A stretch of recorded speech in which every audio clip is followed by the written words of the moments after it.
All right, folks, welcome to Inside the Numbers with the People's Pundit. I'm your host, Rich Barris, the People's Pundit. Don't forget to like the videos if you like them and subscribe, share far and wide. Let me hit my old BAM! Enhance skin appearance. That's right, ladies and gentlemen. I don't look that good unless I use that setting. So it takes away all the blemishes. Shh, don't tell anybody. Don't tell anybody. We are going to be gearing up to get into the field. We have 2 studies we need to do. We have a national poll that we committed to a quarterly national poll to put on our CP every quarter at least. So we have to do that. That is up on the public polling project. For you guys who do this, whatever, survey in and survey out. Thank you. I don't know what else to say. Like, that's amazing that you do this. As you know, like, somebody's sponsoring these polls, folks. Somebody's doing it. The polls that you see are not free, and somebody's doing it. And we are the only place where people sponsor the poll. It's a big achievement. People have tried this before, and they have failed miserably.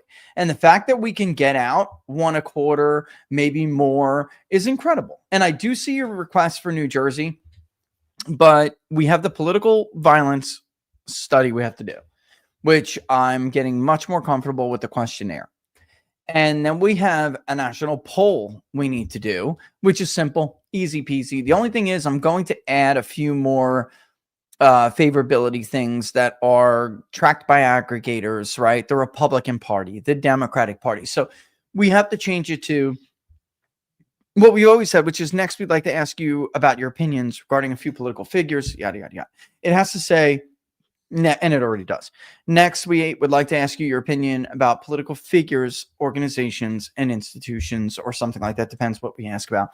Organizations, is what we're going to use for the parties, obviously. We have to do that. And then Congress, again, it's been a while since we asked about favorability for Congress. The president, the vice president will get a generic ballot. We will lean them this time. From now on, I don't think I want to put out a generic ballot that is not leaned. And the work we've been doing with the National Association of Public Opinion Pollsters, you know that I have been unhappy, not just this last election, but this has been a problem for pollsters, including myself, for years now, for cycles now. I've been unhappy with the amount of people who say that they will vote for a third party or vote undecided. And there are a few ways to lean people. And we have been working on a new way to basically decide it's more than a lean. It's really like you're leaning them, but then you're also hitting them with a likely voter screen on the back end that they don't know about. It's just like a great way. And when I go back and I basically do this and apply this to the prior surveys, you will see that third party vote share falls. The undecided numbers begin to shrink much earlier. And by much, I mean maybe a month earlier, you'll start to see them fall quite a bit. But we'll also feel more comfortable giving vote shares that are higher early. And that keeps it. I think it's just a better reflection of where things are. All right. So that's some interesting stuff, but that's, kind of besides the point. Today, I did see the requests, and I've been getting them for days. Are you going to poll New Jersey? Are you going to poll New Jersey? Are you going to poll New Jersey? I mean, I'll put it up, guys, but that's a lot that we have been doing or will be doing. And I don't care. I'll do the work. I just don't want to spread everybody so thin. And by everybody, I mean the contributors who come in, all of you. And we handle a lot. We shoulder a lot of the burden. We don't mind. It's just we don't want to get to a point. We have the Christmas poll coming up after this. We don't want to get into a situation where we go into the holidays and we can't do our normal stuff, like our annual stuff that we always do. And I don't know. So think about it. We'll see if it's got a lot of interest. Maybe I'll poll you guys on locals and on social media, and I'll ask, do you want to poll New Jersey? And we'll see how it goes. I just don't want to thin out the herd here, and we have some very generous people that remain anonymous, which is your right to do so, that just come and just bam. I mean, throw down 10% of the poll, 20% of the poll. It's incredible. It's remarkable. And as to help with that, as always, you can share the Public Polling Project far and wide. New Jersey is getting close, and we're going to see what we would expect, which is some good pollsters come out and show that the race is getting closer. And then we're going to see some garbage pollsters basically show no movement whatsoever. And I'm going to argue, in order for you to believe that, you have to ignore the data on the ground, which is very real, and we can see it with our own eyes. We can see early votes or early voting data. And you would have to also believe that none of Cheryl's scandals are hurting her. It's ridiculous. It's New Jersey. John Corzine went down because of his scandals. It's a very democratic state. And I'll read you the Caroline Vackel for the Decision Desk wrote an article on the Hill. And maybe we'll start with that instead of what I was going to start with. Yeah, let's do that. We'll start with her article and give the perspective of why it's a tight race, but Democrats have the advantage. That headline has now been changed from Democrats have the advantage in New Jersey to New Jersey's tightening governor race poses trouble signs for Democrats. I find that funny because that was not the original headline of this article. Okay. All right, here we go. Let's read this. I'll give you this point of view, which still thinks, that the Democrats have the advantage, which I think is fair to say because it is a blue state, or I would say it was a blue state. I'm telling you right now, if the same effort was applied that we put into Michigan in 2024, New Jersey would flip. I'm going to make a huge statement right now, but I really believe that, and Laura will tell you, I've always believed that from the bottom of my heart for many, many years, that there are a lot of Democrats that aren't really Democrats in the state of New Jersey, and they're everywhere, all up and down Route 9, from the more rural areas of like Jackson Township to the more suburban and then into urban areas of like Morris Township. There are a ton of what I would call today Trumplicans. And all the way down, by the way, south to Wildwood, baby, where he packed all of those people. Wildwood, folks, is a place where high school kids go after their prom to party, drink, do drugs, and make bad decisions with each other. Okay? Let's just call it what it is, Laura. I was good. Yeah, I was not. I know. So, I mean, and most people weren't. Laura probably was the only good one. But that's what it is. That's who it is. That's what we're dealing about. We're talking about the old Bruce Springsteen listening, Bon Jovi hand banging, New Jersey people who still go home and have Sunday dinner with each other. They still go to, I'm going to give you a shout out because I still love you guys. They still go to St. Veronica's on Sunday. Okay. They still go to Two Brothers on Friday night or Red Moon, and they do it as a family, and they work hard. They break their ass. They wear their Carhartts. They go to work. They shovel whatever. They move concrete. They build buildings, and they work. And they don't have much in common with Democrats anymore at all. The only thing they have in common with the Democratic Party is how their grandparents voted. So this is what I understand where they're coming from in this article. I'm just telling you, a tiny little nudge and New Jersey would have fallen for Donald Trump. And I don't mean a big nudge. It's sick. It was 5 to 6 points is a swingable election. Ask Barack Obama. George Bush won the state of Virginia by 7 points in 2004. Later, the very next election, 4 years later, Barack Obama would win it comfortably against John McCain, and Republicans would never get it back. I actually think New Jersey is more winnable at this point than Virginia. Mm-hmm. I agree with It's not even close. Let's get real. It's the kind of people, attitudinally, they are. It's the kind of ethnicities that are causing this realignment. New Jersey doesn't have that many people who are completely reliant financially on the government tea. They don't have that. They're not as professional class. They're not as hoity-toity. All right? They are a lot of people. They are a group of very diverse people. And they have their hoity-toity and they have their silk stockings. And by the way, Marlboro Township, Laura, that's silk stocking. It went for Trump. So my point is, Virginia maybe have the Shenandoah Valley, which looks super Republican, but it doesn't have this working class component. Southwestern New Jersey, look at Gloucestershire and those areas like that. Washington crossed the Delaware, baby. Those Hispanics have been voting for Trump now since 2016. Nobody noticed because New Jersey wasn't competitive. Only around like when Bergen County, neighborhoods around Bergen County begin to fall. That's when people notice. Laura and I am telling you, I'll tell you the story. If you haven't watched the show before and you didn't hear the story, I'll make it quick if you did. Laura and I, before the election, had to go to her cousin's wedding. So we went back to New Jersey and New York. We had to go to Little Egg and everything like that around New York. And technically it was like, the service was in Jersey. But we stayed in northern New Jersey and we wanted to go up Route 9 and go chill and, see the turnpike and the parkway and stuff. And so we were, making our rounds.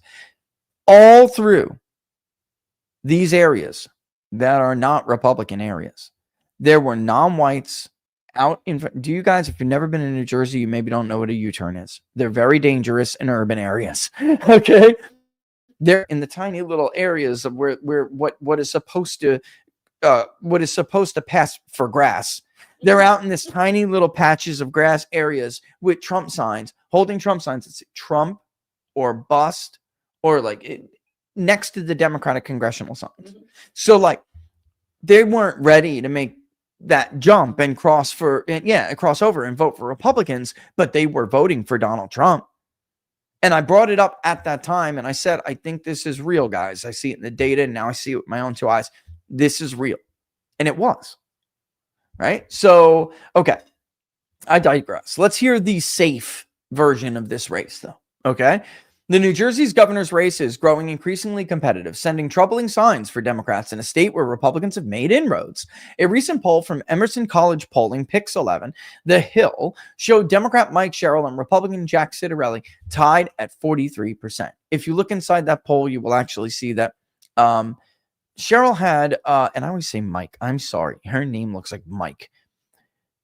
That poll actually did have a tiny, less than a half a percentage point in statistically insignificant lead for Sherrill, but that's nothing, especially when a race is moving that quickly. Meanwhile, a Decision Desk HQ polling average of the race is the Democrat leading by 4 points, which I will show you what is going into that and then make the argument that you really cannot rely on the Democrats who are holding up this. And I mean, they're Democrats. These aren't pollsters. You cannot rely on these Democrats who are holding up Sherrill's lead. Okay? The survey underscores how Democrats can't take the state for granted, particularly after term-limited Governor Phil Murphy narrowly won his reelection 4 years ago by 3 points, and former Vice President Harris only won it in November by close to 6 points. It wasn't even 6 points. I'm not surprised. I always thought this was a competitive race, said Democratic strategist Julie Rodzinski about the recent polling. She's so foolish. Julie, she's so full of it. She is.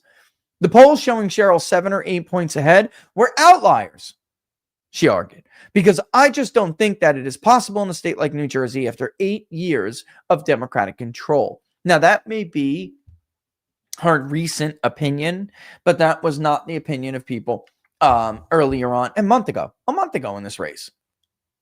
It has been notorious, this state, to reject Democratic control after a certain period of time. Could be 8, could be 12. They've seen it both. We had Christine Todd Whitman, right? She was a freaking disaster Republican. Textbook rhino who blows everything and then destroys the opportunity for Republicans to have a foothold in the state. Christine Todd Whitman was a horrible governor. I lived there under her. She was atrocious. And Republicans got the image of being big business Republicans who let the state get further polluted. Now, you all think of New Jersey and it's called the Garden State, and you may have a bad opinion of it and think of nothing but the New Jersey Turnpike and the smell headed north, in North Jersey, right? And the silos billowing out smoke. That's not the state. It's not. There are beautiful areas of New Jersey, and there were even environmentally concerned Republicans. I remember when I was young and stupid, I was involved with this clean water program. It was filled with Nixon-like Republicans who were at that time, voting for Bush maybe, but threatening to vote Democrat and did vote Democrat at the local level if they didn't feel like that mayoral candidate or that gubernatorial candidate was sufficiently concerned about how shitty the state was turning. And a lot of them were native New Jerseyans who weren't liking this like exodus from people like me who were from the 5 boroughs of New York into central and southern Jersey, which was very pretty. Very pretty. All right. The race to replace Murphy is coming down to the wire more than a month before the November election, and Citarelli and Sherrill pointing to each other's party as who should be blamed for the current economic environment in the state. I mean, you got to be kidding me. New Jersey is so corrupt that Chris Christie had to rule with an iron fist in order to get things done. Look, I don't defend Chris Christie, and I don't particularly like him. I did think, however, that he was a model Republican candidate for the gubernatorial, race in New Jersey. He is that kind of New Jerseyan boy that can talk to other New Jerseyans the way that they are used to being talked to, and to make a Republican look like they're an average person again. Because in New Jersey, they had a very, very bad image. He did well. Second term, he did what he had to do going into his second term, which was make political friends and make political enemies. And, you have to rule with an iron fist in a state that is controlled by... They replaced one mafia with a government mafia. I would rather have back the other mafia. Okay? And he did what he had to do to make sure that he could play ball. And that led to, certain scandals, but I don't begrudge him for it because it's the only way to get something done in a state like New Jersey if you're a Republican. It's sad, but it's true. So I'm not defending Chris Christie, but I guess I kind of am defending how he went about doing things. You have to be gangster in that seat if you're a Republican. You have to be, or they'll eat you alive. Citarelli has argued the continued Democratic governance, including 2 terms for Murphy, has wreaked too much havoc on property taxes and energy prices. Meanwhile, Sherrill is looking to divide political headwinds. A political party has never won 3 consecutive gubernatorial elections in the I was going to say that's not true, but if you look before the 60s, it is. In the Garden State since the early 60s. And point the finger at the Republicans in the Trump administration. That isn't very smart considering Trump has put up the best performance of any Republican in the last 3 decades. Outside groups have also emphasized those messages. Now, here's where it's coming into play here.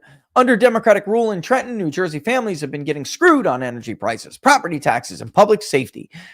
Sherrill represents the status quo and rather cast blame than present any plan to move New Jersey forward, Colin Compton, Republican Governors Association, and the Rapid Response Director said in a statement to The Hill. On the flip side, Jack Citarelli represents change and has offered detailed plans on how to lower energy costs, cut and cap property taxes, and keep New Jersey families safe. I will just say this, and at the risk of sounding like bias here, that's true.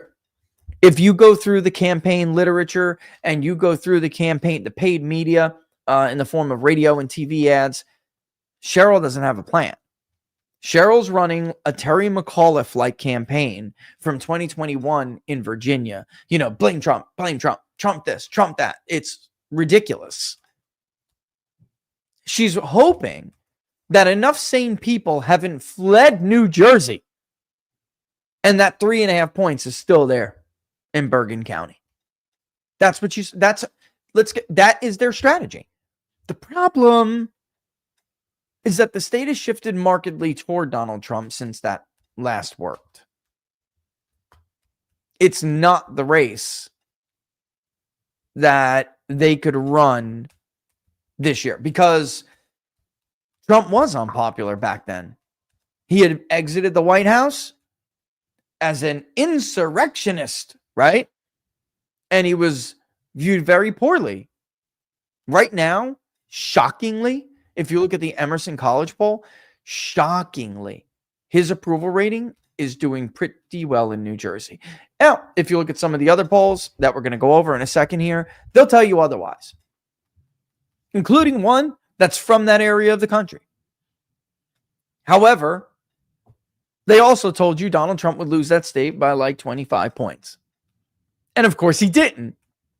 So how much can we rely on them to tell us how popular Donald Trump is or is not now? There is one pollster who polled the state who actually said, no, this state's close, who's polling this race now. And that would be Emerson College. And Emerson College has this poll dead even. All right. Now, it's interesting because Spencer does bring up how they're both trying to nationalize this race somewhat. Murphy holds only a 35% job approval rating in the state, 44% disapprove according to this. This is why I am flirting with the idea of conducting this poll. I just don't know what to do with your money if we don't raise it in time. What the hell do we do with it? If we don't raise the money to do the poll in time, I guess we have a month to raise the money to do this poll. Well, then, maybe we should do this. I like polling New Jersey. I love polling New Jersey. I do. I don't know, man. It's fun. I mean, it really is. Okay. All right. Well, bottom line is Trump is still underwater, but it's actually not as bad as some of the other polls have suggested. And Trump has been pretty close. 51% say that the governor needs to stand up to the administration. 49% want the next governor to work with the administration. I mean, that's significantly well, I guess it is significantly different than the last poll when 47% wanted them to stand up and only 51% wanted them to work. Well, it was flipped. So we'll see if that does hurt. I just don't know how the poll gets tighter with that flipping and it making sense. I suppose it can happen. The poll was conducted through mixed mode, which I like. Web to text and emails by Aristotle. We all know this quality data. Online panel was provided by Cint, which probably is Lucid. Lucid has been bought by Cint, so now we say the same thing. We just say Cint Holdings or Lucid Holdings or something like that. But that is quality data. I can tell you that it just doesn't get that much better in the industry. So I can't say the same for Quinnipiac and some of the other polls that have conducted a survey in the state of this race. All right. So I think, let me just finish this up real quick. The Democratic Governors Association, it told The Hill in a statement that Citarelli was, quote, auditioning to be the Trump of Trenton, adding that he was refusing to create an inch of daylight with the president and embracing Republican agenda that spikes utility bills and kicks 350,000 New Jerseyans off their health insurance. Guys, that is verbatim Terry McAuliffe's message. That is verbatim what Terry McAuliffe argued against Glenn Youngkin in the 2021 gubernatorial election in Virginia, and it did not work. Murphy tried it too when it came to Citarelli back in 2021, but it got him by on the skin of his teeth. I just would argue New Jersey is a different state, and there is data suggesting I'm right. There's the voter file, number one, which has gotten less Democratic and more Republican since then, and more independent. But Citarelli's winning independents by like 20 points based on most of these polls. All right. And then also automatic voter registration, which when it was instituted in Pennsylvania, Republicans started to have a canary over. And I told you, calm down, that actually is going to help Republicans identify and locate these voters that have been disconnected from the political process and are actually target-rich populations of voters. That happened. Look at Pennsylvania. It may slip away from Democrats in the near future. New Jersey, which of course is also the Mid-Atlantic and in the tri-state area, had instituted it about a year and a half before, and it has done nothing but turn the voter file less blue.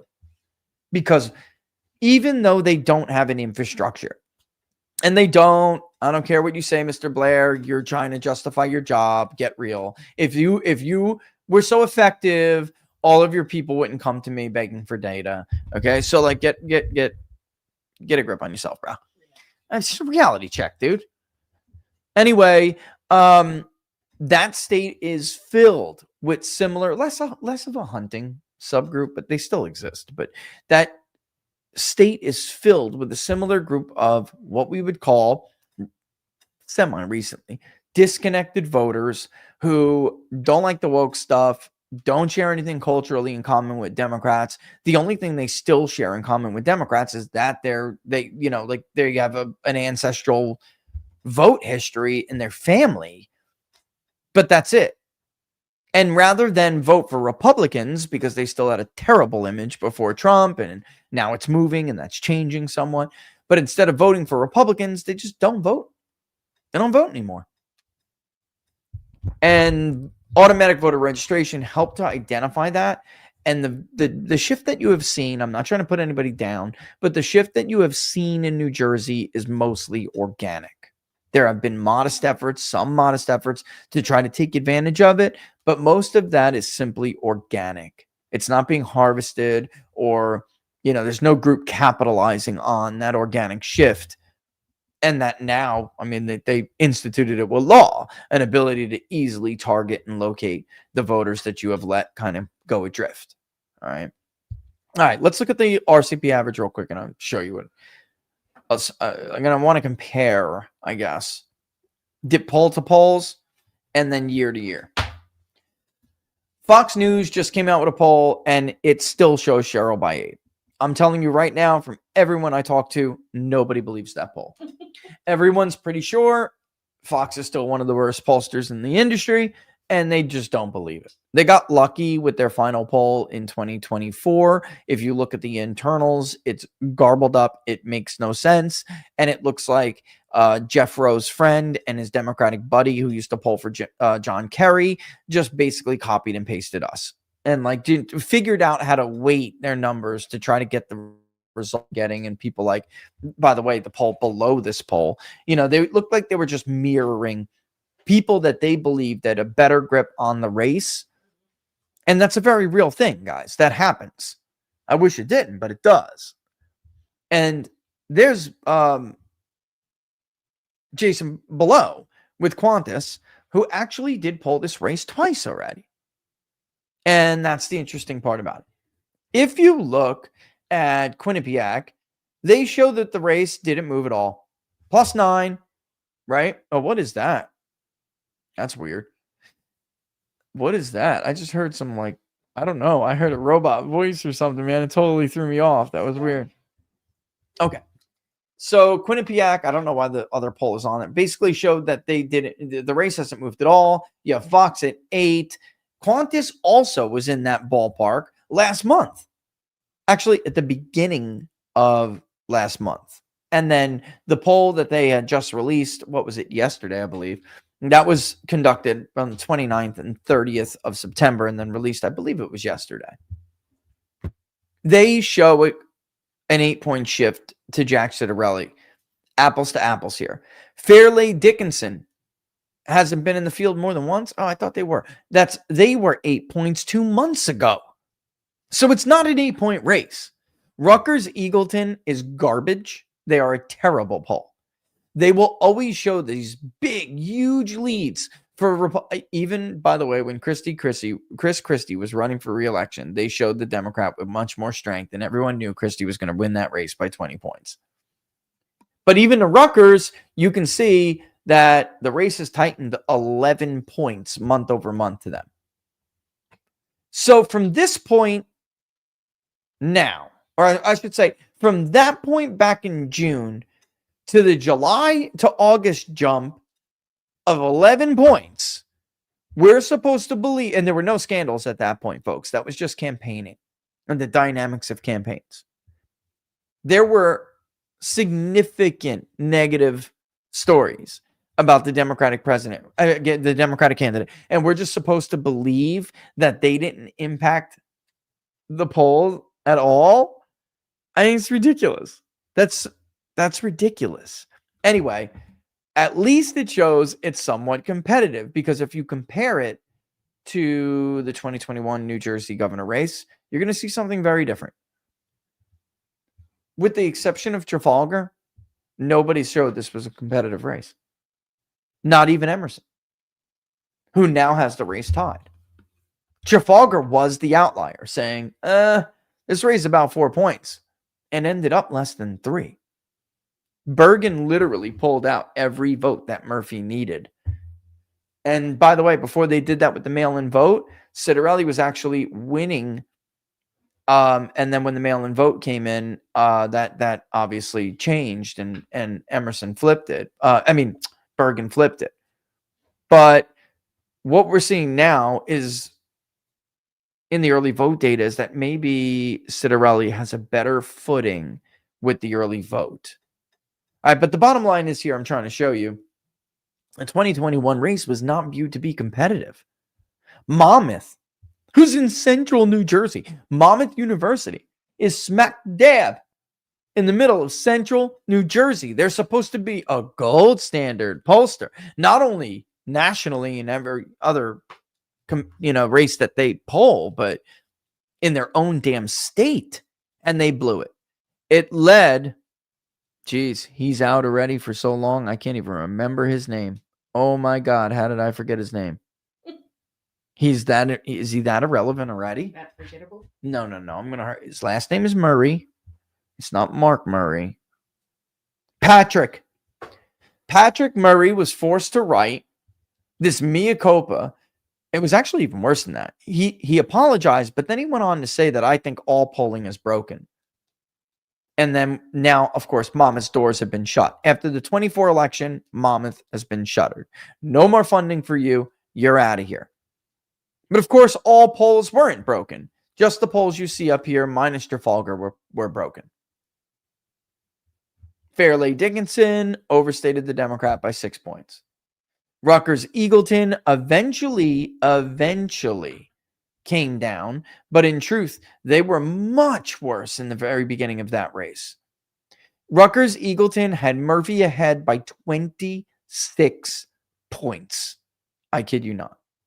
Fairleigh Dickinson, 15 points. Monmouth, 16. They only went down to 11 in their final poll. Stockton University was pretty steady at 9 points the entire duration of the race. We now have other people weighing in on it, but the truth of the matter is these pollsters pretty much suck at polling New Jersey, including the old New Jersey-based Monmouth poll. They're not good at it. Monmouth's not here. We don't have them to weigh in anymore, but we do until Trafalgar polls this race, okay? All we have is Emerson. Even Fox News. They did not poll this race in 21. I love how these pollsters think they can just dip in anywhere and poll any state and poll any race, poll any freaking country for that matter. I saw people polling Ukraine during the beginning of the Russo-Ukrainian war. Like, you can't just do that. You Polling, know a few things. just a few things. Polling is an art. You know, it is as much of an art as it is any kind of science. That's just true. And I'm not going to get very many pollsters to really admit that in this day and age, but that is the case. You can't just decide, oh, I think I'm going to poll New Jersey and I'm going to get into it. Tip, you couldn't even poll the national election. So I don't know what the hell you think you're doing jumping into New Jersey. But even still, when Tip did poll it last August, or this, couple of months ago in August, it still was only Cheryl by 7. I'm just saying, I don't put too much stock into these polls because New Jersey is also a state where there can be a very difficult time reaching certain subgroups. And that's where you're going to get shocked. Like, everyone's going to be able to generally poll the white vote in certain areas. It's how accurately are you gauging the black vote? And can Democrats count on that in Atlantic County? Or township. Can they count on that? Actually, no, Atlantic County. Right. That's right. There's townships in Jersey. It can be kind of confusing.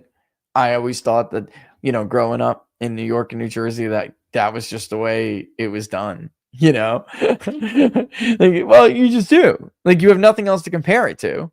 So you're like, wait a minute, you don't call your cities townships? I guess we're of the Greek city-state kind of thing. I don't know. But you see where I'm going with this. We have Emerson as an apples-to-apples comparison, and that's it. So we're forced to look elsewhere. Mike Pruser, who's also from the Decision Desk, he does a really good job putting out early vote data. If you guys are interested in it, you can check out how it's been going in the state for days. And what you'll see just is like 4 hours ago. And actually, let me pull it up. I'll show you instead of just read it to you. I'll show you, which will give me an opportunity to take a puff of my smoker without being on camera. Ugh. I know Laura loves that. All right. Let me make sure I'm just not showing anything. I'm not. No messages, right? Nope. Okay. So New Jersey vote by mail file is in for 10-1. And that is literally today. That is updated, done. Oh, by the way, can you please remind me to sign in for Nick so I can take a look around at this tool? Sure. Did he message me too, or did he only message you, or did he message me too? Sure These guys are gonna love this. They're gonna love this. Mm-hmm. I want to show. I'm like dying to show it to them, and just send the agreement. Let's cook. I don't know how much. I love this. I need to check out the tool, of course. But I mean, like, from what I saw, I'm really happy, and I feel like they really did everything we asked them to do. You know what I mean? All right. Sorry, guys. Sidebar, because this is how it just works this way. So busy doing it today. But we continue down the same road. Republicans expand their return rate edge, and Democrats build the firewall. It's back, but only in New Jersey, because there is no firewall in Nevada anymore. There's just, come on, we can stop with the Pennsylvania firewalls. That shit is gone. They don't have a firewall. But in a state like New Jersey, they most certainly do. The key is, what does it look like compared to the prior election? And how much smaller is the overall Democratic pool to draw from as a like safe stopgap against election day voting for Republicans?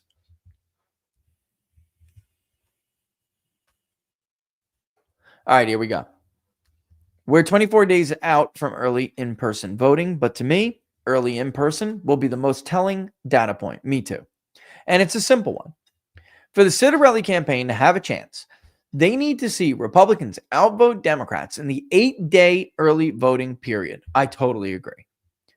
It's easier said than done because it's never happened before in New Jersey.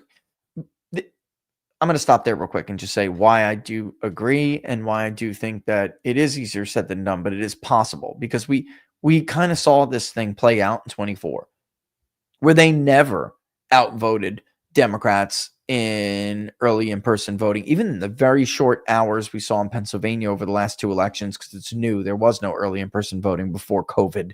All right. In other states as well, even though Michigan and Wisconsin, they didn't really have the same thing, and they don't have voter registration by party. We use inference models and stuff. We saw that. We saw them outvote in early in-person voting in counties like Miami-Dade at a level, by the way, that we just never saw in a presidential election. In Arizona, we saw this. In Nevada, we saw this big gangbuster voting in Nevada. So I wouldn't be surprised if they could pull this off. Early in-person voting has only been around since 2021. And while Republicans were close to outvoting Democrats last year, Democrats have always been able to build on their raw turnout edge. It's not the only thing Republicans need to happen, but you're unlikely to convince me Cheryl is in any trouble until ours pull the feet off first. And I do agree with that. I just, trouble, I guess it depends how you define trouble. Like right now, I think she's still in trouble. I mean, you're within a certain margin where if you're a campaign, you're not happy. If you're the Democratic campaign and your best poll is an 8-point poll, nobody believes, you can't be that happy about it, right? I'm looking at Atlantic real quick. Vote by mail requests. Democrats are obviously going to be 2-1. The question is, but how much? We can see that Republicans are already returning at a higher rate, even in places like Atlantic, 2.33%. Interesting. Bergen, right below that. Many, many more Democrats, guys. And we saw over 43,000 requests, just a little over 15,000 for Republicans in Bergen.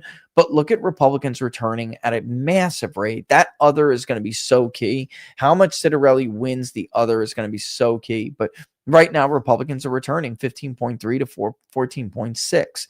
If you're a Republican, you'd like that to be a lot higher. But the turnout rate is actually they're expected to vote more early in person, and they're expected to vote, obviously on election day more. But what's interesting to me is it does give me a little bit of a sign of who's got more enthusiasm here. And I mean, I could go county by county and areas, but we can see that Republicans are generally doing this everywhere. Gloucestershire area I brought up before, still heavily Democratic, yet Republicans are returning their ballots at about just under a point more. So it's an enthusiasm sign. It's a telltale sign of enthusiasm. Looking at Monmouth, by the way, that is a Republican county. It has been kind of close in recent elections. Joe Biden did very well for a Democratic candidate in Monmouth County, yet Trump clawed it back in 2024, and he did, he padded his margin. He added some juice to it, right?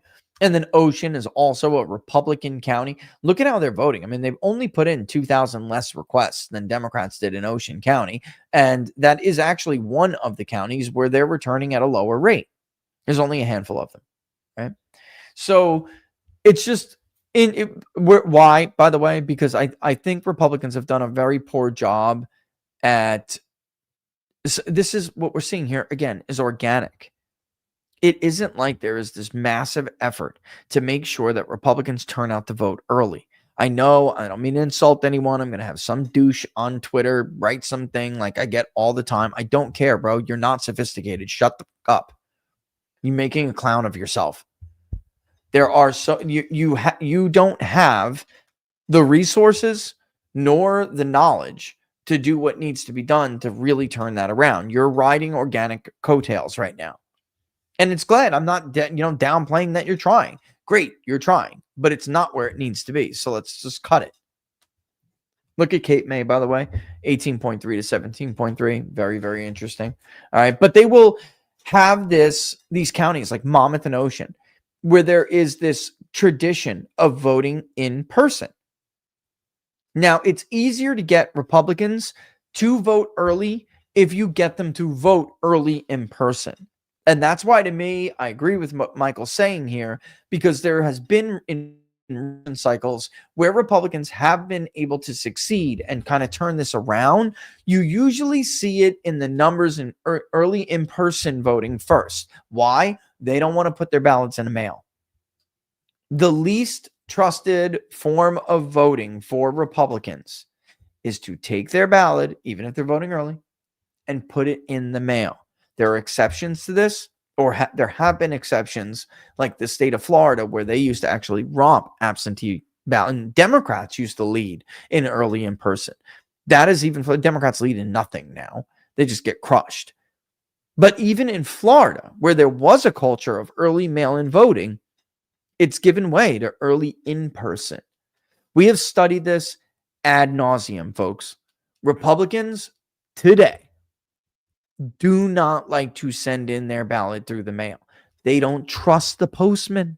They trust no government entity at all. They do not trust their own mailman not to burn their ballot on the way or fudge it and make it say something that it didn't say before. They don't like it. So they vote early if you ask them to, but they'll vote in person. So if we do see, Mike's right, if we do see very heavy Republican voting early and in person, we still will expect them to vote on election day. But if we see that and it's within like 8 points, Cheryl's in trouble. In trouble. Okay. I wanted to know if Cheryl ever got over 50 in any poll. That's a good question. I don't think so. I think the answer to that is no. Oh no, that's the wrong one. Never mind. Only in the very crappy Quinnipiac polls and Rutgers Eagleton polls did Cheryl ever get above 50. But again, you can compare that to the 2021 polling with both of those polls, and they had Murphy over 50 as well. All right. So Monmouth in 1, 2, 3, all three of their polls had Murphy above 50%. Rutgers Eagleton had Murphy at or above in every single poll.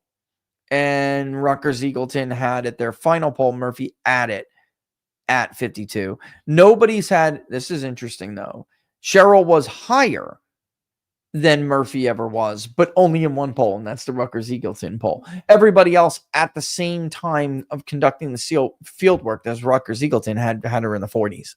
So it was Cheryl plus 21, guys, very clearly an outlier. I have no doubt that Citarelli has what's his name? Tony Fabrizio polling for him again, or he did have the PAC polling for him in 2021. And actually, Fabrizio did have the race kind of close. And I did get my hands on that polling at the time. I did share it with you guys. The media polling was at the time, let me look just real quick. Okay. The media polling was like Murphy plus 13, Murphy plus 9, Murphy plus 16. And Fabrizio was showing a much closer race already at that point. And the more important part is that we did get the baseline versus the, I think 3 polls that were conducted at that point, two or 3. And it was like a before paid media, after paid media. And he tested the messaging of the advertisements themselves to see what was working and what wasn't. Something campaigns do a lot. I test messaging too all the time. And you know what to focus your message, your energy and your resources on, and even your stump speeches. And when you go out and shake hands, I'll tell you, Jack is a really good retail politician. He's a good retail politician. If the Republican Governors Association gave Jack a little bit more help in 2021, maybe he would have pulled it off. They gave him no help at all. Surprise, surprise. So I wonder what they did with all their money in 2021, aside from and 22, aside from give it to Glenn Youngkin. They did help Glenn because, Did you expect the New Jersey race to tighten like this? I know you're close to the ground. What the hell were New Jersey Dems ever going to do to make New Jersey great again? I really mean that. I don't want to say it, but I miss New Jersey. I miss New Jersey a bit. Don't judge me. I won't. I miss New Jersey. There are things about New Jersey I miss every day. Pull through New Jersey, then you have a real fight to fix the state. Look, the state's been dominated by Democratic rule, and every time there has been a Republican governor, it usually lasts 1 term and they're out. Chris Christie was 2. They were afraid he was going to run for president, beat Hillary Clinton, so they derailed him. They took him out. I did think that New Jersey was going to be competitive. I just thought that it was difficult without what I know needing to be done, getting done. And I know that because, and I don't think he would care if I brought this up, Pressler, who, I'll just say,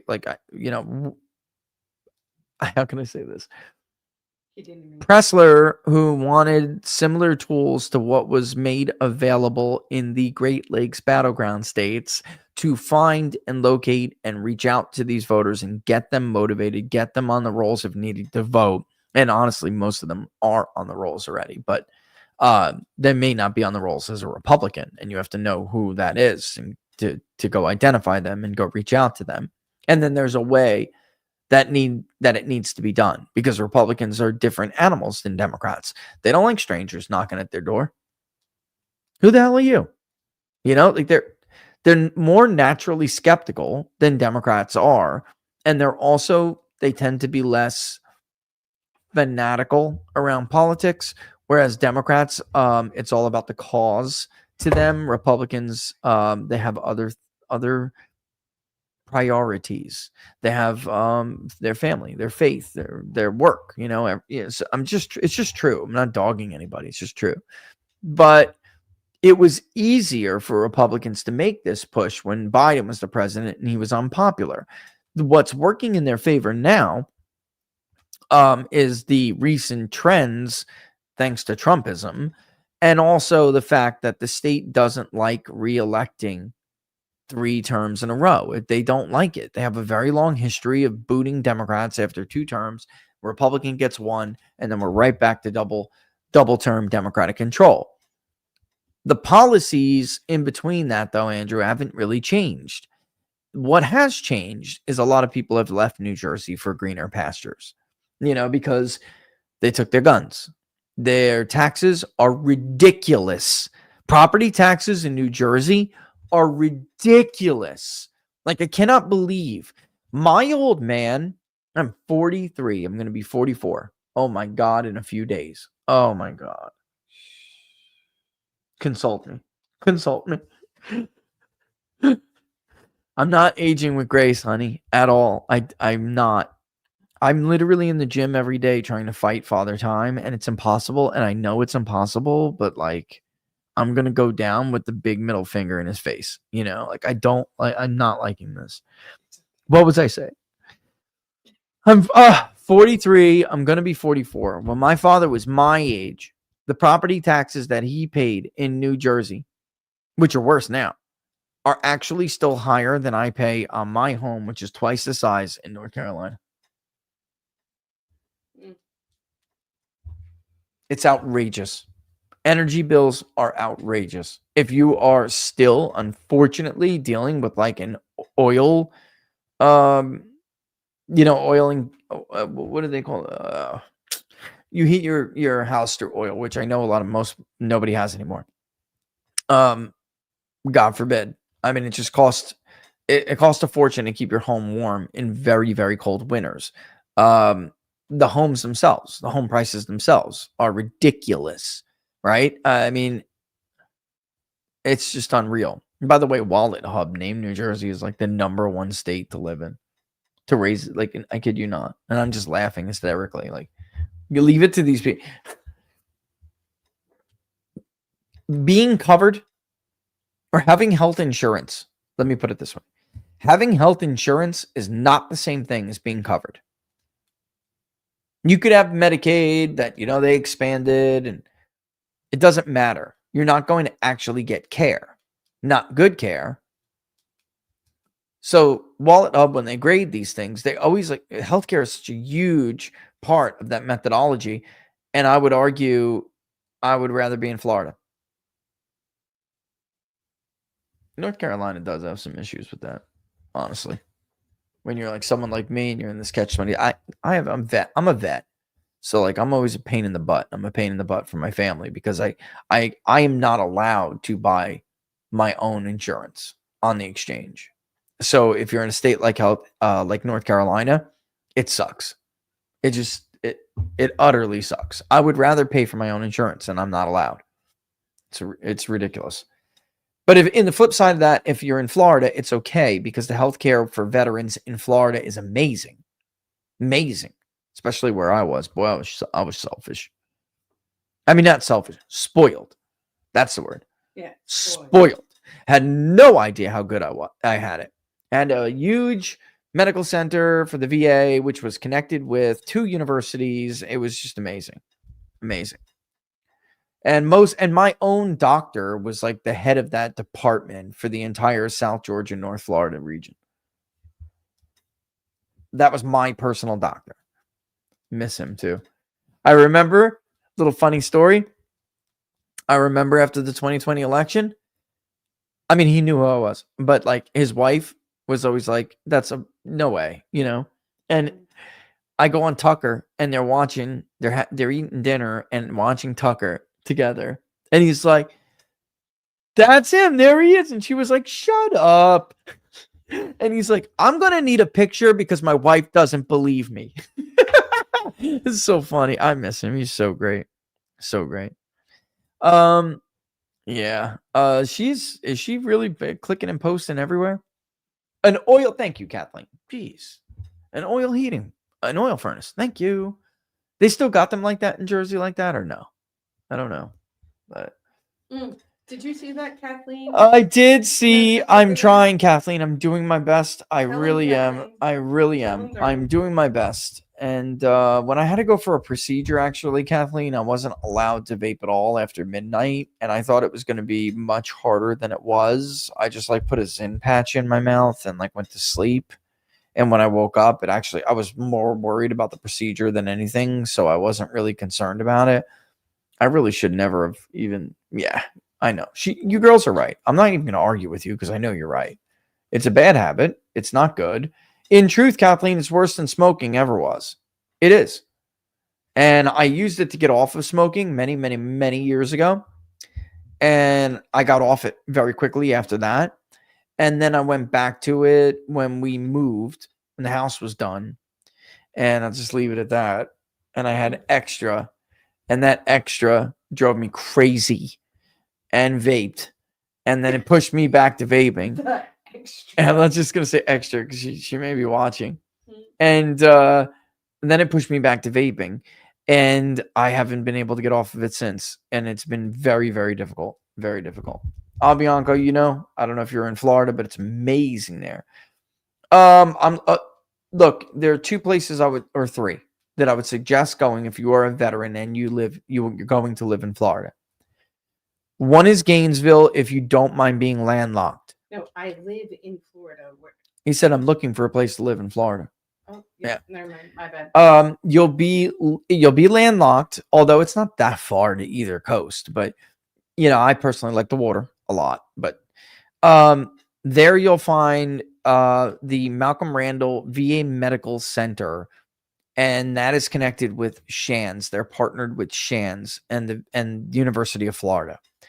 The care is incredible. It is so good. Mhm. The other one, if you want to go a little bit further south and you don't mind more mainstream tourism, there's some really good VA care in the Kissimmee and Orlando, like the Kissimmee, St. Cloud, and Orlando area. Fantastic.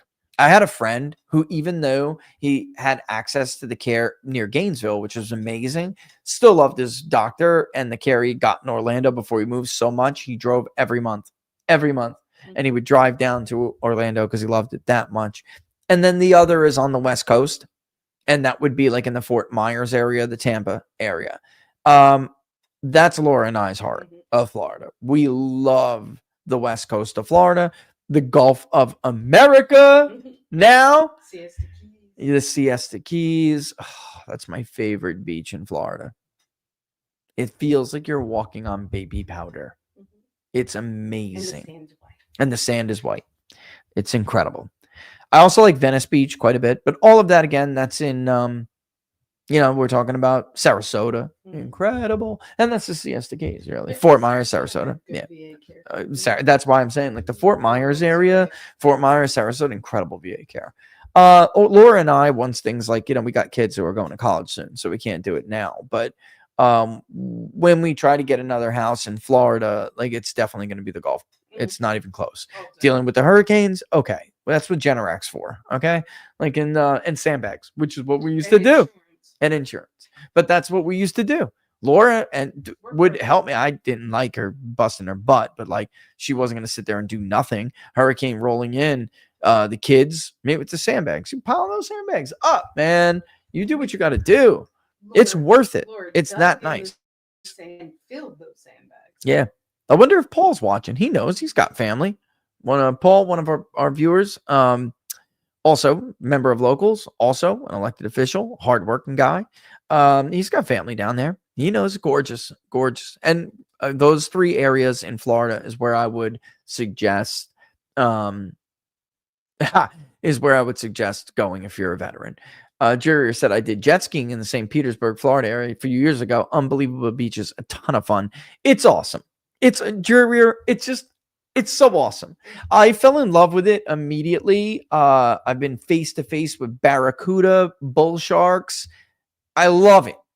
There's my favorite bar in the world is in Venice Beach, Florida. And it has given me, I still have an old man dream.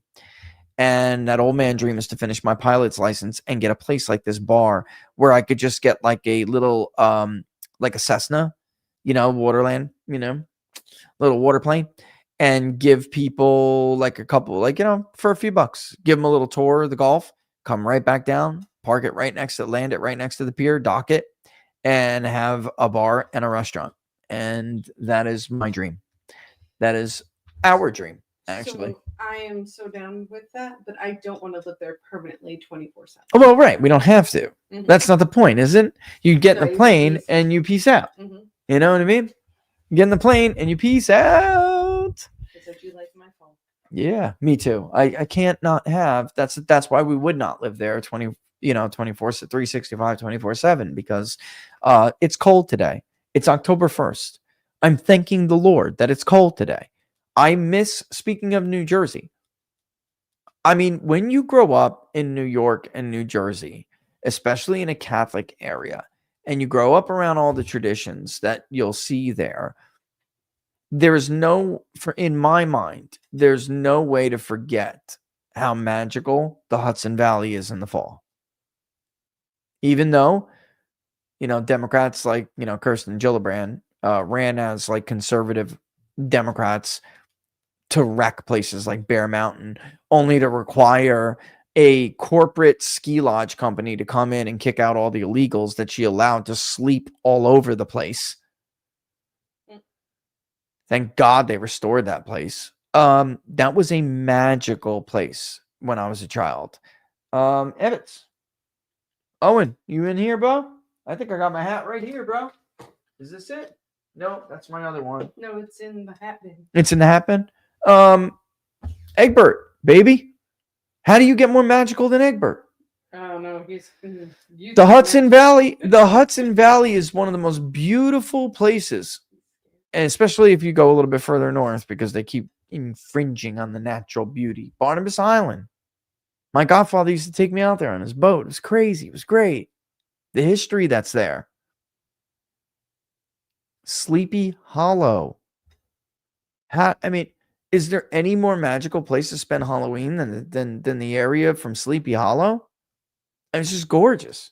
And the wind, the cool breeze that comes through, and it fills your lungs with this new, fresh, invigorating, energy that you were missing throughout this very appreciated at the time when it came, but eventually heated summer that you can't wait to get rid of.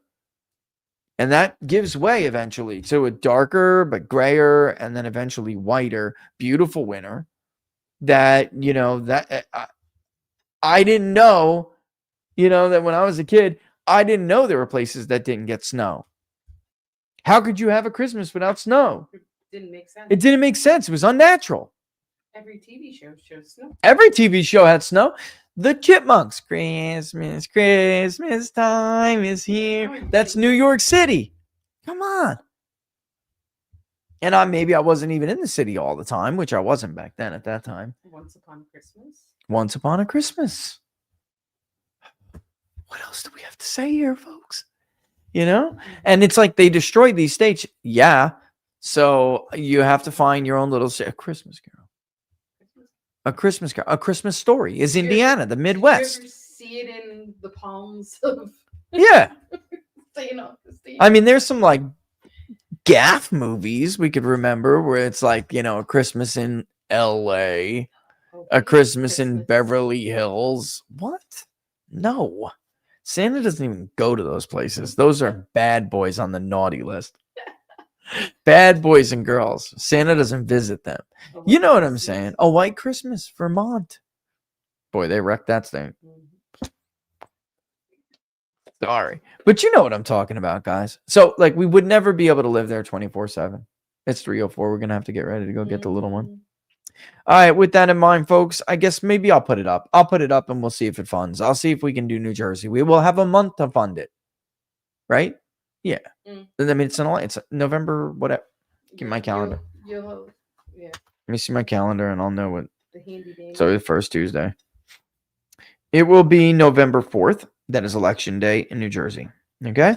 So we would have 1, 2, 3, 4 weeks to fund it. Do it that weekend through the Halloween weekend. Woo! Maybe we could do a Halloween thing. No, because it's not national. It's a staple. Halloween is fun. Fun for everyone. Listen, listen. You don't know what you're missing. Oh, it's a good thing we still have one little one. Yes. You're welcome. I'll put it up and I'll see. What are we doing on the 28th? Pumpkin picking? What is this? What? It's not for you. What do you mean it's not for me? What are you talking about? It's a field trip. What's for who? The little one? Mm-hmm. Guys, I'm taking Tuesday the 28th off. I want to go pumpkin picking with my son. You're damn right I'm coming. Hey, I'm not going to argue. You could drive there. Man, okay. All right, so I'll put up New Jersey. We'll see if we can do it. Okay? We'll do it the last weekend. We'll fund it throughout the month, and we'll do it the last weekend if we can. Sound fair? All right. Not, then we could vote on something else. There's nothing else. There's nothing else. Virginia's a dead race. Spangenberger's going to win. Oh, well. It's over. Republicans are so stupid. Good job, Winston Sears. I'm happy you found your anti-Trump, your inner anti-Trump. I guess when you needed him in 21, he was super cool and just fine to deal with. Now look at you. Now look at your ass. All right. Anyway, we'll kick rocks. Don't forget to share the public polling project far and wide. People can decide whether they want to, do New Jersey or the national poll. We have the political violence survey that's got to go out. And that's got to go out with the national. The national's up and kind of just sitting there. I didn't want to do both at once, but we owe RCP a poll. We owe them a poll. So we did see somebody. I don't like, blowing people out, but that is a public. Whoa, that was very nice of you. I mean, very, very nice. We will do. Nice of you, yeah, very nice of you, Catherine. We will do our best to,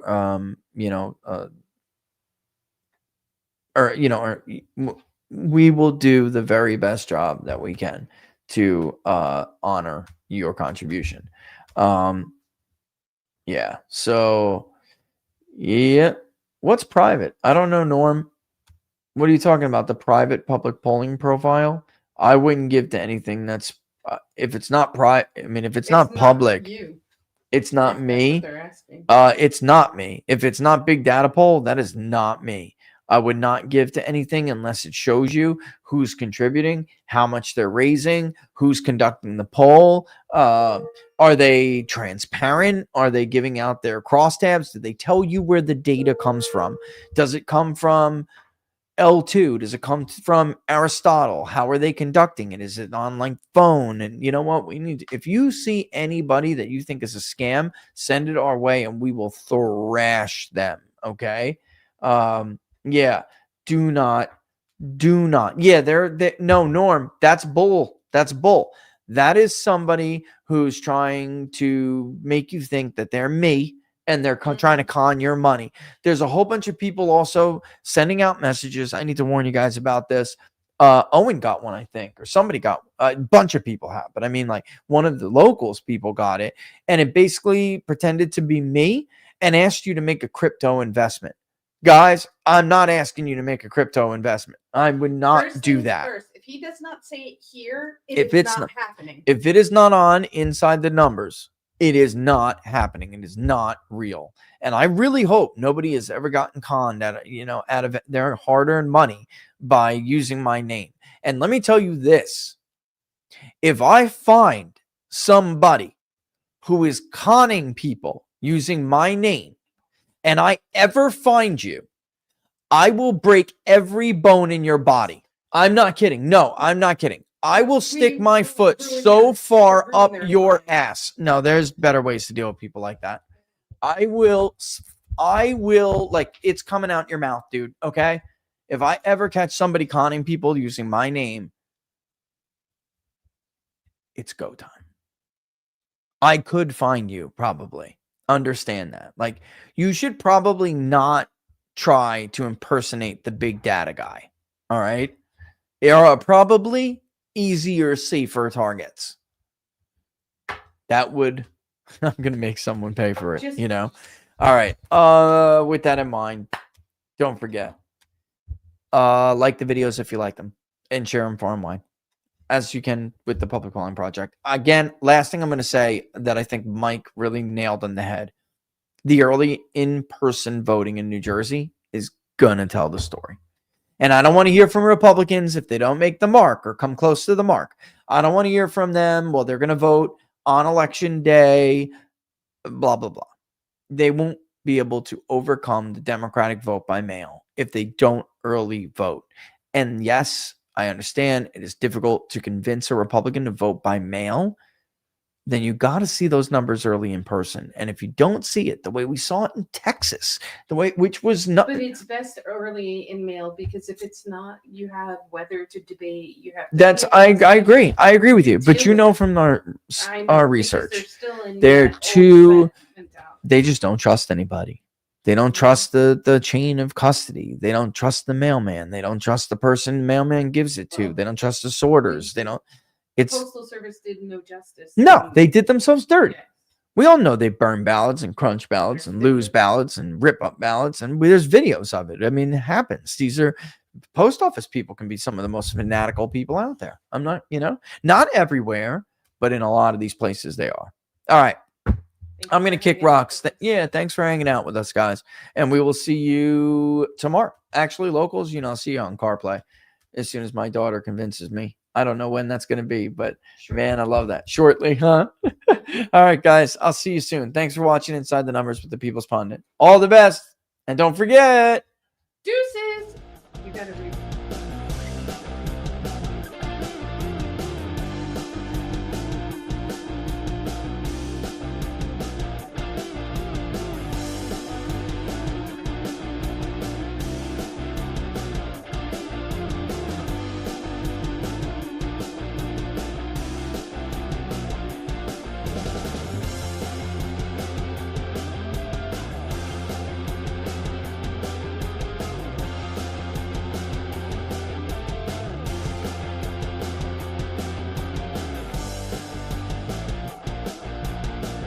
Oh, Andrew, I just read your comment, man. I'll check you out on Viva, dude.